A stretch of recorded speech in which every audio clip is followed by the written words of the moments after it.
اور مجھے پتا کیوں یہ شب برات کیا لگتا ہے، مجھے کبھی کبھی یوں لگتا ہے کہ رب فرماتا ہے کہ رمضان سے 15 دن پہلے ہی پکی سچی توبہ کر لے۔ شب برات کی رات دھاڑے مار مار کے رونا اور صبح اسی طرح دھوکہ دینا، اسی طرح فریب کرنا، اسی طرح لوگوں کو لوٹنا، تو یہ رسم نہیں ہے توبہ۔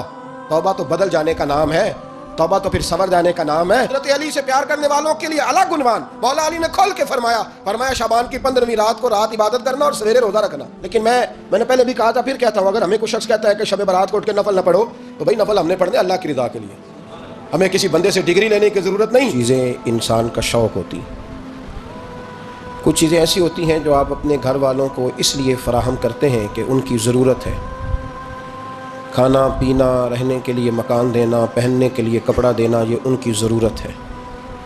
اور کچھ چیزیں آپ اس لیے اپنے گھر والوں کو اور بچوں کو دیتے ہیں کہ جس سے وہ راضی ہو جاتے ہیں، وہ خوش ہو جاتے ہیں۔ بچے کو کھلونا لا کے دینا اس کی ضرورت نہیں، اس کی خوشی ہے، اس سے وہ خوش ہوتا ہے۔ نبی کریم علیہ الصلاۃ والسلام نے مختصر سے جملوں میں اس حسن کو بیان فرمایا ہے۔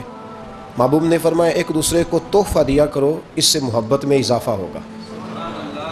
حالانکہ یہ فرض نہیں ہے، واجب نہیں ہے، ضروری نہیں ہے، لیکن اس سے محبت میں اضافہ ہوتا ہے۔ ماں باپ کپڑا، روٹی، رہنے کے لیے مکان دینا یہ ضرورت ہے، لیکن اگر کسی بیٹے کا دل کرتا ہے کہ وہ خوش بخت ہو جائے، خوش نصیب ہو جائے، تو پھر وہ ماں باپ کو حج بھی کراتا ہے اور عمرہ بھی کراتا ہے۔ حالانکہ یہ اس کے ذمہ نہیں ہے، ماں باپ صاحب استطاعت ہوں گے تو ان پر حج فرض ہوگا، ورنہ ضروری تھوڑی ہے۔ اسی طریقے سے اللہ تعالیٰ نے کچھ چیزیں انسانوں پر فرض کی ہیں، وہ ضروری ہیں، وہ لازمی ہیں۔ روزہ رکھنا فرض ہے، نہ رکھنے والا کبیرہ گناہ کا ارتکاب کرے گا رمضان کے روزے۔ زکوٰۃ دینا 2.5% ضروری ہے، کسی نے نہ دی تو نبی پاک علیہ السلام نے فرمایا خشکی اور تری میں تیرا جتنا مال تلف ہوتا ہے، ضائع ہوتا ہے، وہ زکوٰۃ صحیح نہ دینے کی وجہ سے ہوتا ہے، ورنہ تمہیں نقصانات نہ ہوتے۔ حج کرنا فرض ہے، جو نہ کرے گا، وہ ترمذی شریف میں روایت موجود ہے، اللہ کے محبوب علیہ السلام فرمانے لگے کہ حج فرض ہونے کے باوجود جو بغیر کسی مجبوری کے حج کرنے نہ گیا، یہودی ہو کے مرے گا یا عیسائی ہو کے مرے گا۔ کیوں نہیں گیا؟ کیا وجہ تھی؟ تو کچھ چیزیں فرض ہے، نہ کرنے والا سخت مجرم ہے، لیکن کچھ چیزیں انسان کی خوشی ہے کہ وہ کرتا ہے۔ ضروری تو نہیں نا کہ بھائی نے جو دولت کمائی ہے وہ اپنے بھائی کو دے، اس کی اپنی ہے، نہ دے تو شریعت منع نہیں کرتی، لیکن اگر وہ دے گا تو بھائی احسان مند رہے گا کہ نہیں، خوشی ہوگی کہ نہیں۔ کچھ کام نفلی بھی کرنے چاہیے۔ ہمارے ہاں اب نفل کام کے لیے اس زیادہ بات اس لیے نہیں کی جاتی کہ فرض نہیں لوگ ادا کرتے، طبیعت نہیں ہماری، ہم مطلب ان کاموں میں زیادہ الجھ گئے ہیں جو غیر ضروری تھے، ضروری کاموں سے ہم نکلتے چلے جا رہے ہیں۔ انسان کا ساری دنیا سے تعلق ٹوٹ جائے تو خرابی نہیں ہوتی، لیکن اگر اس کا اللہ رسول سے رشتہ کمزور ہو جائے تو حالات بگڑ جاتے ہیں۔ لیکن ساری دنیا سے لوگ رشتے بناتے رہتے ہیں، فجر کے وقت سوئے رہتے ہیں، ظہر کے وقت کام لگے رہتے ہیں، عصر کے وقت واک کرتے ہیں، عشاء اور مغرب وہ برگر کھانے میں گزر جاتی ہے۔ تو بھئی جن سے زیادہ کام ضروری تھا وہاں تو تم نے توڑ دیا۔ نفل کام اس کا حسن ہے، اس کا ایک وقار ہے، اس کی ایک خوبصورتی ہے، اس کے اندر ایک توانائی ہے، ایک اس کے اندر خاص وقار ہے۔ میرے نبی کریم علیہ الصلاۃ والسلام نے ارشاد فرمایا فجر کی نماز پڑھ کے مصلی پہ بیٹھے رہا کرو، اگر ہو سکے تو کچھ مجبوری نہ ہو تو مصلی پہ رکا کرو۔ فجر پڑھ لی، فرض ادا ہو گئے، حضور جائیں، فرمایا وہ تمہیں اجازت ہے، لیکن اگر رکو گے، اللہ کے ذکر میں، تلاوت میں، عبادت میں، درود پاک میں لگ جاؤ گے، رکو گے، سورج نکلنے تک رکے رہو گے، 2 رکعت اشراق اور 2 رکعت نماز چاشت ادا کرو گے، تو رب کریم تمہیں 2 حج اور 2 عمرے کا ثواب عطا فرمائے گا۔ شرط یہ ہے کہ رکو، تھوڑا وقت دو، مصلی پہ ٹھہرو، تھوڑا یہاں وقت دو۔ لیکن چوکوں چوراہوں میں کئی گھنٹے وقت گزارنے والی قوم مسجدوں سے بھاگتی ہے۔ نفل کام کرنا، خوشی سے کرنا، یہ دقت محسوس ہوتی ہے، یعنی وہ کام جن میں نفس کو راحت ہوتی ہے وہ تیزی سے لوگ کرا لیں گے، تیزی سے۔ میں کچھ دوستوں سے محبت کرتا ہوں تو کبھی کبھی کچھ باتیں ان سے پوچھتا رہتا ہوں پیار کے ساتھ، ازراہ محبت۔ ایک سنگی بڑی دیر کھڑا رہا تصویریں بنانے کے لیے، تو پھر وہ ہم اکٹھے نماز پڑھنے کے لیے ایک جگہ پہ پہنچے تو نماز اس نے اتنی تیزی سے پڑھی کہ میں پوری کوشش کر کے بھی اس کے ساتھ مل نہیں پا رہا تھا، پتہ نہیں وہ کیا پڑھ رہا تھا، اللہ ہی بہتر جانتا ہے۔ میں نے اسے بعد میں کہا کہ یار کم از کم تو رکوع سے اٹھنے کے لیے اتنی دیر تو صحیح کھڑا ہو جتنی دیر تو فوٹو کھنچانے کے لیے کھڑا ہوتا ہے، یعنی تصویر کے لیے تو دیکھتا ہے، صحیح کھڑا ہوں کہ نہیں, آنکھ میری ٹھیک ہے, اور تو رکوع سے کھڑا ہوا, تو نے سوچا ہی نہیں کہ میں رب کی بارگاہ میں ہوں.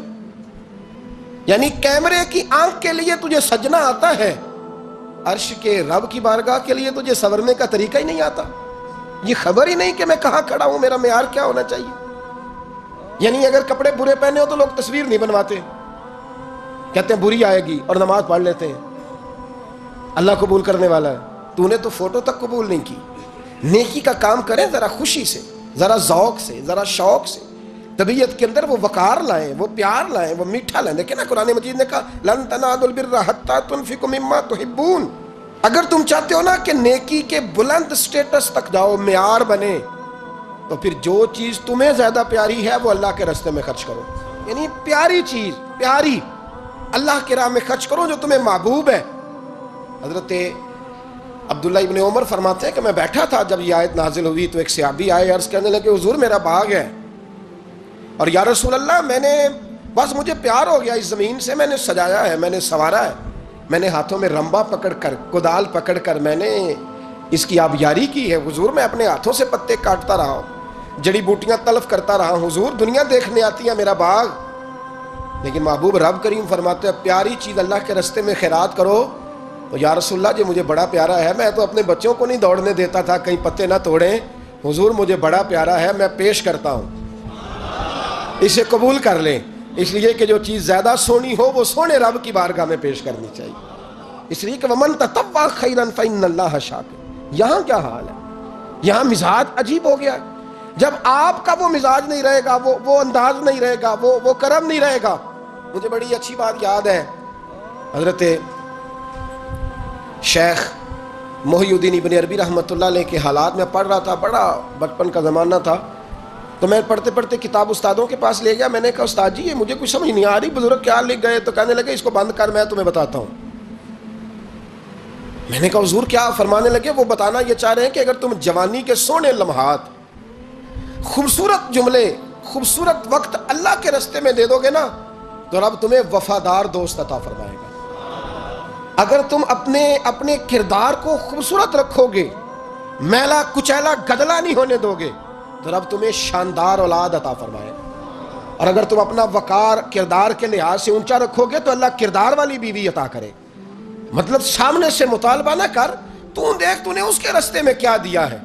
او بھائی سیدھی سی بات ہے, لوگ کہتے ہیں بھائی جتنا دو گے اتنا ہی ملے گا نا. میرے نبی کریم علیہ السلام پسند نہیں کرتے تھے. حضور فرماتے تھے کہ یہ کیا بات ہوئی کہ انسان ساری رات ہی سویا رہے. حضور پسند نہیں کرتے, بلکہ بڑے مشکل کام کر کر کے نبی کریم آتے تو حضور کبھی کبھی اٹھتے, کہتے عائشہ میرا دل کر رہا ہے میں اپنے رب کو راضی کر لوں. حضور اٹھتے, مصلی بچھاتے. اور یار عجیب بات ہے نا کہ رات کو میری جی آنکھ نہیں لگ رہی تھی تو میں نے ٹی وی لگا لیا, اور پھر اچانک میری خبر میری آنکھوں کے سامنے آئی کہ وہ جناب یہ ہو گیا, تو سویرے تبصرہ ہو رہا ہے. کاش اللہ کرے جمعے کا دن ہے, دعا کر رہا ہوں کہ رات کو جب آنکھ کھلے دل نہ لگے تو سویرے اٹھ کے کوئی بتائے کہ رات دل نہیں لگ رہا تھا تو میں نے وضو کر کے قرآن کھول لیا, میں نے وضو کیا اور میں نے مصلی بچھا لیا, میرا دل نہیں لگ رہا تھا, میں اٹھا, تسبیح پکڑی, خوشبو لگائی, کپڑے بدلے, مصلی پہ بیٹھا, مدینے کے جانب منہ کیا اور مدینے والے رسول پہ درود و سلام پڑھنا شروع کر دیا. اللہ کرے نا یہ بھی ذوق ہو, اللہ کرے نا یہ بھی طبیعت ہو, اللہ کرے یہ بھی ماحول بنے. میری عمر, میرے اپنے بچے اب بڑے ہو رہے ہیں, لیکن میں اس عمر میں بھی کبھی ابا کی کمی محسوس کروں تو رات کو سو نہیں پاتا, نہیں نیند آتی. وہ کبھی کبھی یاد آتے ہیں, چہرہ ان کا جھریوں بھرا کبھی سامنے آتا ہے تو نہیں نیند آتی. کبھی کبھی دل کرتا ہے, کچھ باتیں ایسی ہیں جو صرف ان سے ہو سکتی ہیں, اور کس سے کروں. کبھی کبھی طبیعت چاہتی ہے, کبھی کبھی کہ اماں جی اپنا میلا دوپٹہ پیچھے کر کے کہیں کہ ادھر لیٹنا, میں تیرے سر میں تھوڑا تیل لگاؤں. کبھی کبھی دل کرتا ہے. میرے رسول پاک علیہ الصلوۃ والسلام کے چچا زاد بھائی حضرت جعفر طیار جنگ موتا میں شہید ہو گئے. حضور ان کے گھر گئے, ان کے 2 چھوٹے چھوٹے بچے حضور خود چل کے گئے, رحمت للعالمین رسول خود, حالانکہ وہ شہید. حضور نے یوں بازو پھیلائے اور ان کے بچے جب نبی پاک کے سینے سے لگے تو حضور کی آنکھوں میں آنسو آئے. ان کی زوجہ رو پڑی, کہنے لگی یا رسول اللہ کہیں میرے شوہر شہید تو نہیں ہو گئے؟ اللہ کے رسول نے فرمایا ان کے باپ کو رب نے بڑی شان دی ہے. تو وہ رو پڑی, عرض کرنے لگی حضور اب ان بچوں کا کون وارث بنے گا؟ کیا لفظ ہیں, آؤ مدینے کی اسٹیٹ میں یہ رنگ ہے. میرے رسول پاک علیہ السلام نے فرمایا پتا کیا ان بچوں کا کیا بنے گا؟ تو روزی روٹی کی بات کرتی ہے. انا ولیہم فی الدنیا والآخرہ. فرمایا میں دنیا میں بھی ان کا وارث بنوں گا، قیامت میں بھی ان کا وارث بنوں گا. میں تو جنت میں داخلے تک ان کا وارث ہوں. فرمایا ومن تطوع خیرا، اگر تم نیکی کرو گے اپنی خوشی کے ساتھ، فإن اللہ شاکر علیم، تو بے شک پھر تم اللہ کو قدر کرنے والا پاؤ. ہماری قدر ہوگی، نیکی کریں. یہ جو موقع آتے ہیں نا شب برات کے، شب قدر کے، یہ بنیادی طور پر اللہ تعالیٰ کی طرف سے دی ہوا موقع ہوتا ہے کہ چلو تمہیں چانس دیتے ہیں، پابندی کوئی نہیں، لیکن رب کی طرف سے نا موقع ملتا ہے. چلو تمہیں ایک موقع دیتے ہیں، چلو اپنے آپ کو کلیئر کر لو، تمہیں موقع دیتے ہیں. یا اللہ کیا کرے؟ کچھ بھی نہیں، آ کے نا سچے دل سے 2 رکعتیں پڑھ کے توبہ کرو، عرش کا مالک پچھلے سارے معاف کر دے گا. کچھ بھی نہیں، آؤ موقع ہے. ان لوگوں کی باتوں پہ نہ جائیں جو بلا وجہ پریشان کرتے ہیں. ہمیں بھی روز ہی سوال آتے ہیں، دل نہیں کرتا، کچھ باتیں ایسی ہیں جو کرنے کو طبیعت نہیں چاہتی، میں کروں گا بھی نہیں. لوگوں کو شب برات کا حوالہ بھی نہیں مل رہا، حالانکہ ترمذی شریف میں حدیث موجود ہے. صحاح ستہ کی روایت ہے، ترمذی میں موجود ہے. پہلے کہتے ہیں سیاستہ سے دکھاؤ، جب سیاستہ سے مل گئی تو آپ اور کدھر جانا ہے. اور ابن ماجہ میں موجود ہے مولا علی کی روایت. اور ذرا ترتیب دیکھیے گا، یہ ترمذی کی حدیث ہے. امام ترمذی نے تو پورا باب باندھا ہے 15ویں شعبان پر، پورا باب. اب تمہاری مرضی ہے اگر تم نہیں بات کو سمجھنا چاہتے. لیکن میں نے پہلے بھی کہا تھا، پھر کہتا ہوں، اگر ہمیں کوئی شخص کہتا ہے کہ شب برات کو اٹھ کے نفل نہ پڑھو، تو بھائی نفل ہم نے پڑھنے اللہ کی رضا کے لیے. ہمیں کسی بندے سے ڈگری لینے کی ضرورت نہیں. نہ تو ہمارے اور رب کے درمیان معاذ اللہ کوئی وسیلہ ہے کہ تو کہے گا تو پڑھیں گے، جب دل کرے گا پڑھیں گے، اور جتنے دل کرے گا پڑھیں گے. ہم تو نفل کہہ رہے ہیں اس کو. ہم نے کب کہا ضروری ہے جو عشاء پڑھ کے سو جائے فجر تک سویا رہے، ہم اس کو گناہگار نہیں کہہ رہے، لیکن یہ ضرور کہیں گے کہ گولڈن چانس مس کر دیا اس نے چانس مس کیا ہے. یہ تو اللہ کی رحمت کا موقع تھا. حضرت سیدہ عائشہ صدیقہ رضی اللہ تعالی عنہا ارشاد فرماتی ہیں کہ شعبان کی 15ویں رات تھی، یعنی شب برات کی رات. فرماتی ہیں شعبان کی 15ویں رات تھی، میں نے اچانک نظر ڈالی تو حضور میرے بستر میں تھے. پھر میری نظر پڑی تو حضور نہیں تھے. میرے دل میں گمان آیا، خیال آیا کہ شاید کسی اور زوجہ کی طرف حضور کا میلان تباہ ہو گیا ہو، وہاں تشریف لے گئے ہوں. فرماتی میں اٹھی باہر گئی تو نبی کریم علیہ السلام جنت البقیع میں تھے، قریب ایک جگہ پہ حضور دعائیں مانگ رہے تھے. فرماتے میں گیا تو حضور فرمانے لگے، ابو بکر کی بیٹی تو نے کیا گمان کیا کہ اللہ کا رسول تیری حق تلفی کرے گا؟ عرض کی حضور آپ مالک ہیں، کہیں اور جانا چاہیں تو میری طرف سے پابندی نہیں. کہتی ہے وہاں کھڑے کھڑے میرے رسول کریم نے بیان فرمایا. یہ ترمذی کے لفظ ہیں. حضور نے فرمایا عائشہ یہ شعبان کی 15ویں رات ہے. مدینے میں سب سے زیادہ بکریاں بنو کلب کا قبیلہ پالتا تھا. فرمایا آج کی رات بنو کلب کے قبیلے کی بکریوں کی تعداد کے مطابق اللہ میری امت کے لوگوں کی بخشی فرما دے گا. یہ وہ رات ہے. جناب عائشہ صدیقہ رضی اللہ تعالیٰ عنہ نے بات رات کو سنی تنہائی میں، نبی پاک سے رات کو تنہائی میں حضور سے سنی. سویرے جناب عائشہ نے کل امت کو بتائی.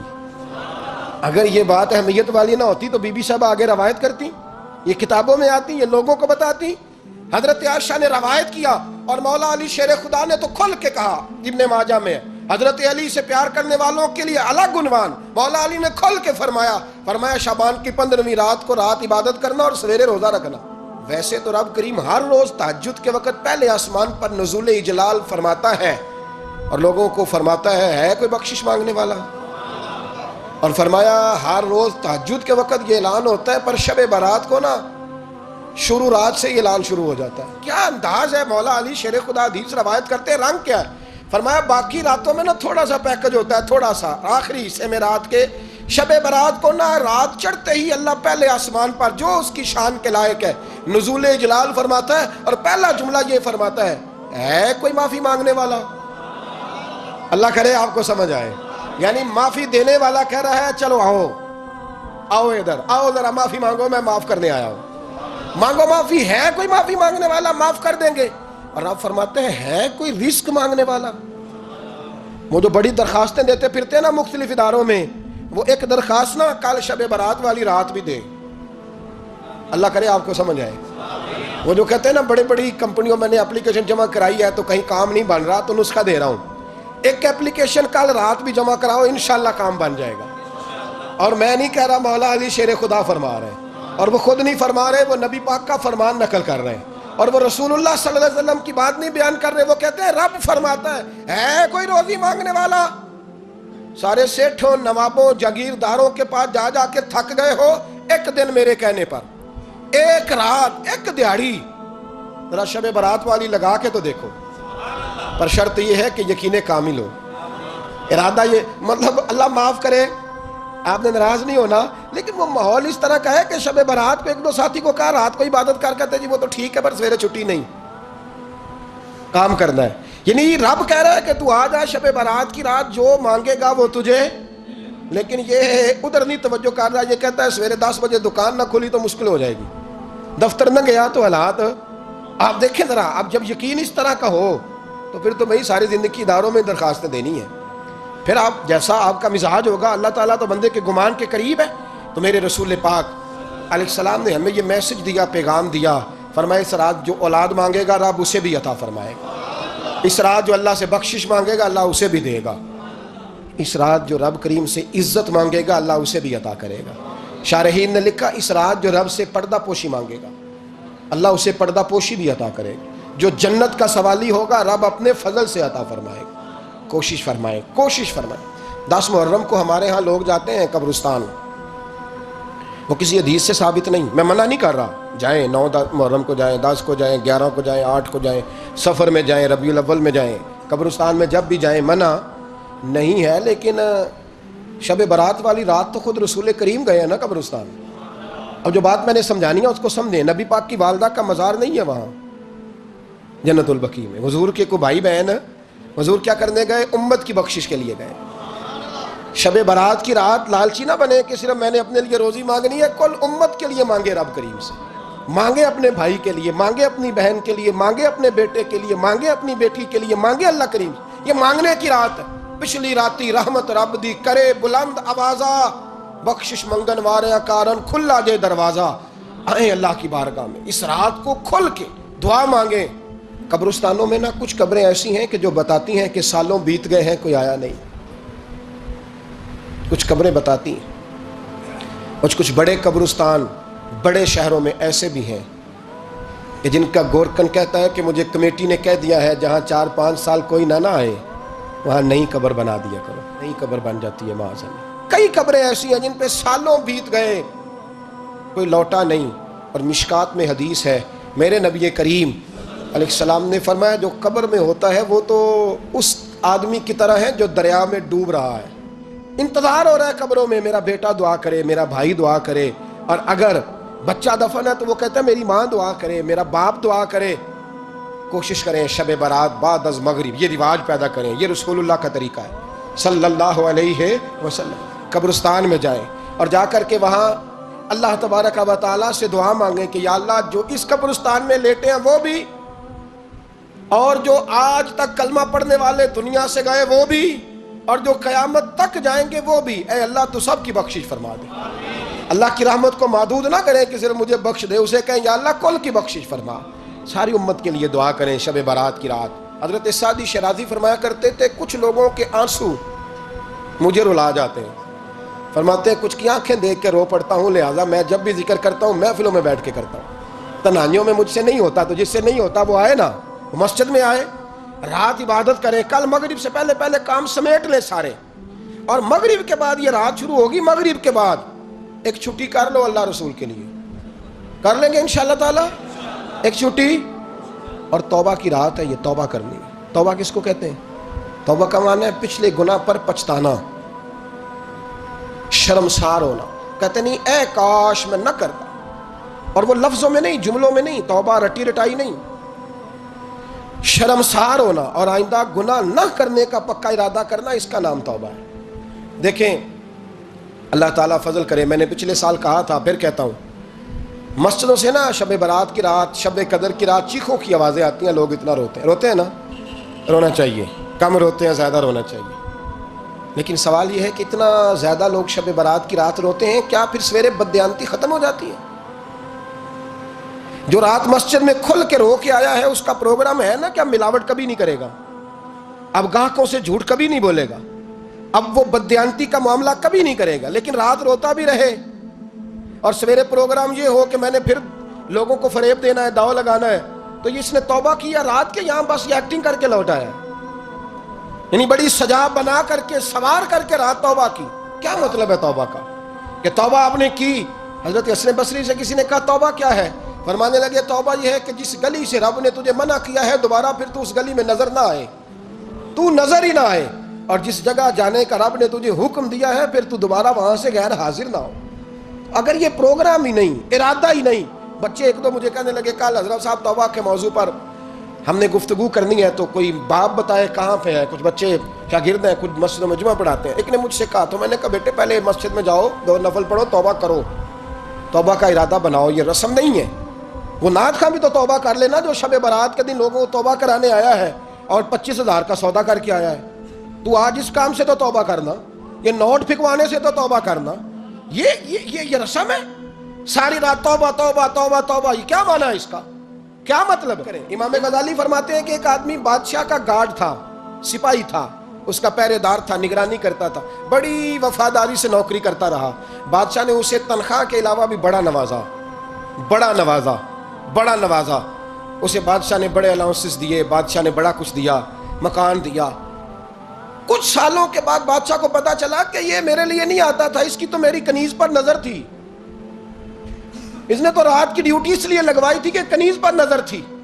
تو امام فرماتے ہیں کہ بتاؤ پھر وہ بادشاہ اس کے ساتھ کیا سلوک کرے گا؟ وہ کیا سلوک کرے گا؟ تو لوگ کہنے لگے حضور لگتا یہ ہے کہ وہ نا 4-5 حصوں میں کاٹ کے تو کتوں کے آگے پھینکے گا. آپ فرمانے لگے میرا رب تو بڑا ہی قریب ہے، وہ تو ایسے نہیں کرتا. لیکن بتلاؤ اگر اسے پتا چلے تو یہ رسم کے لیے آیا ہے، اس کی تو نظر ہی مال پہ ہے، یہ تو سویرے بدلے گا نہیں، یہ تو دھوکہ دے رہا ہے، یہ تو توبہ کرنے آیا ہی نہیں، اس نے تو ڈھونگ رچایا ہے، اسے تو پہلے سے خبر ہے. تو پھر تم کیا امید رکھتے ہو؟ پھر کیا رویہ رکھتے ہو؟ شب برات کی رات دھاڑے مار مار کے رونا اور صبح اسی طرح دھوکہ دینا، اسی طرح فریب کرنا، اسی طرح جھوٹ بولنا، اسی طرح بددیانتی کرنا، اسی طرح لوگوں کو لوٹنا. تو یہ رسم نہیں ہے توبہ. توبہ تو بدل جانے کا نام ہے، توبہ تو پھر سنور جانے کا نام ہے. یہ کیا توبہ ہوئی؟ ساری رات روتے رہے، سویرے دکان پہ جا کے پھر قسم اٹھائی کہ مجھے تو پڑتا ہی 11,000 کا ہے. یہ توبہ ہے؟ تو آپ نے اور میں نے توبہ کرنی ہے تو انشاءاللہ تعالیٰ اس طرح کرنی ہے کہ پھر 15ویں شعبان کو بدل جائے.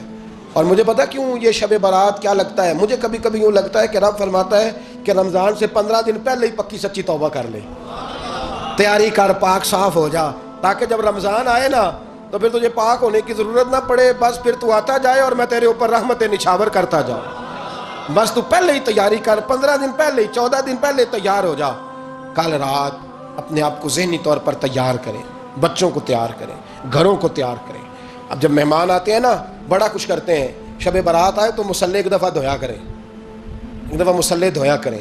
فرش دھوتے ہیں نا، مہمانوں نے آنا ہے تو ایک کمرے کا فرش دھو کے صاف کریں کہ خواتین نے یہاں ساری رات نماز پڑھنی. یہ ارادے بنائیں. جس طرح آپ کہتے ہیں نا رات کو سفر کرنا ہے تو دوپہر میں تھوڑا آرام نہ کر لوں تو کل دوپہر میں آرام کر لیں، تاکہ رات کو رب رب کرنا آسان ہو جائے، اللہ کی بارگاہ میں بیٹھنا آسان ہو جائے. مکمل طور پر ذہنی طور پر اپنے آپ کو تیار کریں. یہاں بھی محفل ہوگی انشاءاللہ، عشاء کے متصل بعد شروع ہو جائے گی، 12 بجے تک محفل چلے گی. پھر 12 بجے کے بعد نماز تسبیح پڑھی جائے گی. پھر 1 بجے پھر دوبارہ آپ کو اجازت دی جائے گی کوئی انفرادی طور پر گھنٹہ سوا اپنی الگ سے کوئی عبادت کرنا چاہے تو وہ تب بھی ممکن ہو، جیسے آپ کو موقع بنے. میں کہہ چکا ہوں، لیکن وقت ضائع نہ کرنا، گولڈن چانس ہے، اس کو مس نہ کرنا. یہ شب نجات ہے، اس کے ضرور قریب جانا. رب کریم سمجھنے کی توفیق عطا فرمائے. آخر دعوانا ان الحمدللہ رب العالمین.